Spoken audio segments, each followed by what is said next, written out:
My name is Savannah Blake, 28 years old, and I learned long ago that silence can slice deeper than words. The last time my family celebrated my birthday, I was 19. After that, year after year, nothing. No texts. No cake. Not even a lazy, happy birthday scribbled on Facebook. At first I told myself they were busy. Then I convinced myself I didn't care. But the truth? Every year it cut a little deeper, like watching candles get blown out in a house that wasn't mine. I gave everything to them. Babysitting when my sister wanted freedom. Covering bills when dad's excuses got thin. Taking mom to appointments when she swore no one else had time. And every year when my day came, radio silence. They forgot, or worse, they remembered and ignored. Both felt like poison. But this year, everything was different. I wasn't 19 anymore, crying into grocery store wine in a shoebox apartment. I was 28, with a bonus large enough to change everything. So instead of waiting for a text that would never come, I wrote one check. A down payment. On a lake house. My lake house. The kind of home with glass walls that caught the sunrise and a dock that stretched like a promise into the water. On my birthday morning, I didn't wait for calls. I posted 3 photos, me on the dock, the keys in my hand, the reflection of the sky in the windows. Caption: birthday gift. To myself. By noon, my phone lit up like it never had in 9 years. 37 missed calls. 6 voicemails. 1 text from my sister. Please pick up the phone. We need to talk. But I wasn't done yet. Not even close. The first voicemail was from Mom. Her voice syrupy sweet, pretending she hadn't told me for years that birthdays are childish after 18. Savannah, honey, we just saw your post. That house is wow. Call us back, okay? We want to celebrate with you. Celebrate. The word tasted bitter. 9 years of silence, and now they suddenly remembered the definition. The next voicemail was Dad, his tone already edged with entitlement. Savannah, where did you get the money for that place? Don't do anything stupid. Call me back before you regret it. But it was my sister's text that made me laugh. Not the forced apology or sudden interest, but the desperation behind it. Please pick up the phone. We need to talk. We. Not her. Not me. We. By evening, I was sitting on the lake dock with my bare feet in the water, wine glass in hand, watching the sun bleed orange into the horizon. My phone buzzed again, this time a video call. My sister. I let it ring until it cut off. Seconds later, a message. How could you buy something like that without telling us? Do you have any idea what people will think? And that was it. That single sentence told me everything I needed to know. She didn't care about me. She didn't care about 9 years of forgotten candles. She cared about optics, about what the neighbors might whisper, about how my success made her mediocrity impossible to ignore. I typed one sentence back. It wasn't for you to know, or for you to share. Then I locked my phone, leaned back on the dock, and let the silence fill every space they had left empty in me. But I knew it wasn't over. Not yet. The next morning, I woke to pounding on my gate. At first, I thought it was the delivery man bringing furniture for the new house. But when I peeked through the blinds, my stomach tightened. There they were. My parents, my sister, and even her husband. Faces flushed, arms crossed, as if they were the ones wronged. Savannah. Mom shouted up the driveway. Open the door. This is ridiculous. We're family. Family. That word again, thrown like a rock through glass. Where was family when I blew out candles alone year after year? Where was it when I begged for help with college bills and they told me to be more like your sister? I didn't move. I let them pound, let them stew in their sudden urgency. My phone lit up with another text from Dad. We're outside. We're not leaving until you let us in. Finally, after 20 minutes of their noise echoing through the trees, I opened the second-story window and leaned out, calm as the lake behind me. You forgot me for 9 years, I said, voice steady. I guess I forgot to invite you in. The silence that followed was beautiful. My sister's husband shifted uncomfortably, muttering something about the neighbors watching. My sister hissed at him to shut up. Mom looked like she might faint, and Dad's jaw clenched so tightly I could hear his teeth grind from above. "Savannah, stop being dramatic," Mom finally barked. "That house is too big for you alone. We can help you manage it. It's what's best for all of us." There it was, the real reason. Not love. Not guilt. Control. I smiled. "Then you'd better start managing your disappointment. Because this place doesn't recognize your name." And I closed the window. That night, I sat on the deck overlooking the water, the moon glowing like silver paint on the rippling surface. My phone buzzed again. Dozens of unread messages, a group chat that had been silent for years suddenly roaring back to life. My sister. "Savannah, come on. Don't be cruel. We just want to celebrate with you."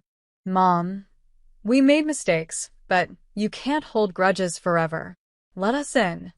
"Dad, we're not leaving until we talk. Answer the door." I let the screen dim and placed it face down. Their words didn't pull at me like they once would have. In fact, they rang hollow. Cheap coins tossed into a fountain, hoping to buy back years they had thrown away. Then came the call. My boss. "Savannah," his voice carried warmth. "Did you get my email? Your project just landed us a major client. The bonus is confirmed. 6 figures, already in your account." I laughed softly, shaking my head at the timing. Here I was, finally seeing how wealth and recognition attracted those who once dismissed me. My so-called family banging at my gate, while the people who believed in me, people I had chosen, were the ones celebrating my success. When I hung up, I walked back inside, poured myself a glass of wine, and turned on the security cameras. There they were, still camped outside like beggars who had lost their kingdom. My sister paced, her husband smoked, my mom whispered angrily at my dad. For years, I dreamed of being accepted. Now, I didn't crave their approval. I wanted them to feel the sting of absence, the chill of being locked out. And for the first time, I realized, maybe revenge wasn't loud. Maybe it was just silence and steel gates that never opened. The next morning, I woke up to pounding on the lake house gate. Through the monitor, I saw my sister clutching balloons and a half-melted cake. Mascara streaked down her face. Mom shouted into the camera, her voice cracking. "Savannah, please. You're humiliating us. The neighbors can see." Neighbors. That word made me smile. For 9 years, I was invisible, forgotten on birthdays, dismissed at holidays, erased in family photos. But now, their fear wasn't about me. It was about appearances. About the image they carefully curated being shattered by the reality I had chosen to expose. I brewed my coffee slowly, letting their pleas echo outside, and finally opened the intercom. My voice was steady, calm, almost cold. "Do you remember my 21st birthday? I waited at home, cake melting on the counter. Nobody came. You said you lost track of time. That was the year I stopped believing you'd ever remember me." Silence outside. Now, I continued. "This house, this life, this peace. None of you had a hand in it. You don't get to share it. Not now. Not ever." My sister burst into tears, slamming her fist against the gate. "You're cruel, Savannah. Family forgives." I tilted my head, sipping my coffee. Family doesn't forget birthdays for 9 years straight. Family doesn't show up only when money's on the table. The balloons slipped from her grip, floating upward, disappearing into the sky.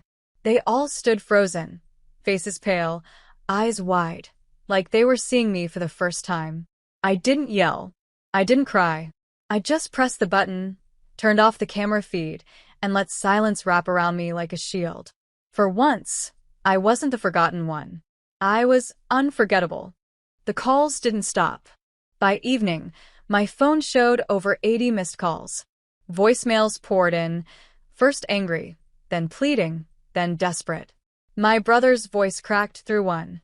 "Savannah, you're tearing this family apart. Just answer, okay?" I leaned back in my chair, watching the sun sink behind the lake, its golden reflection dancing across the water. The peace here was priceless, and no apology, real or fake, could ever buy it back. Then came a message from Mom. "Fine. If you won't answer, we'll come back with the lawyer. That house was supposed to be ours." Ours. That single word almost made me laugh. For years, I was theirs only when it was convenient. The quiet, obedient daughter who could be ignored without consequence. But when money or property was involved, suddenly I was family again. I opened my laptop and pulled up the deed. My name, Savannah Carter, was printed in bold. The ink was dry, the purchase final. This house wasn't theirs, wasn't shared, wasn't up for debate. That night, as the moon rose, I typed a single post and hit publish. Family doesn't forget for nearly a decade. Family doesn't remember only when there's something to take. Today, I choose myself.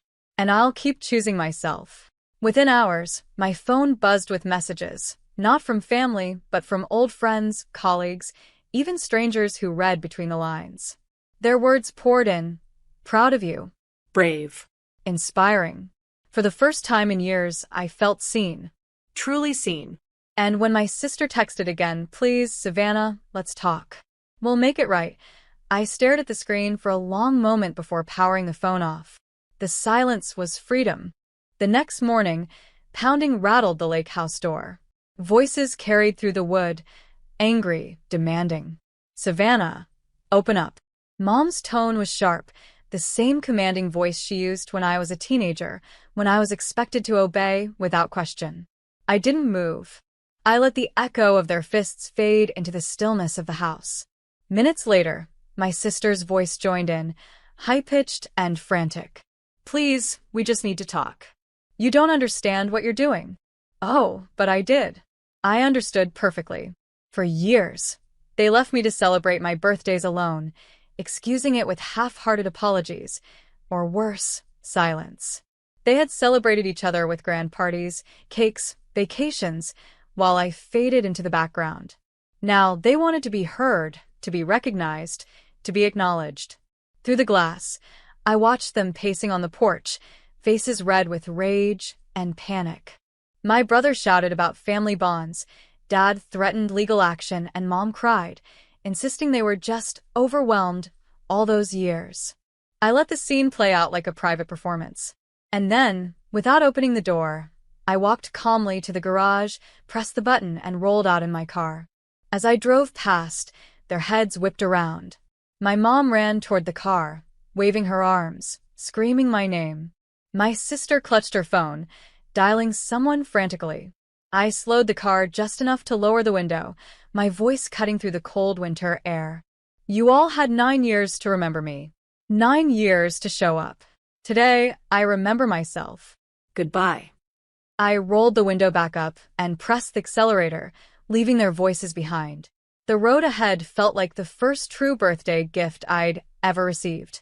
I returned to the lake house that evening, the sky painted in shades of violet and gold. The quiet lapping of water against the shore was the only sound. No pounding on the door.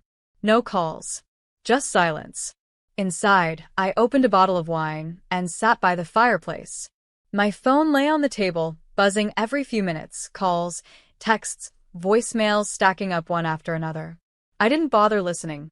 I already knew what they would say. Savannah, you're overreacting. Family doesn't abandon family. You're selfish. But selfish? No. For once, I was free. I scrolled through my own post again, the picture of the lake house glimmering under soft lights, the caption etched beneath. Birthday gift. To myself. Thousands of likes and comments had poured in, strangers cheering me on, reminding me I wasn't invisible.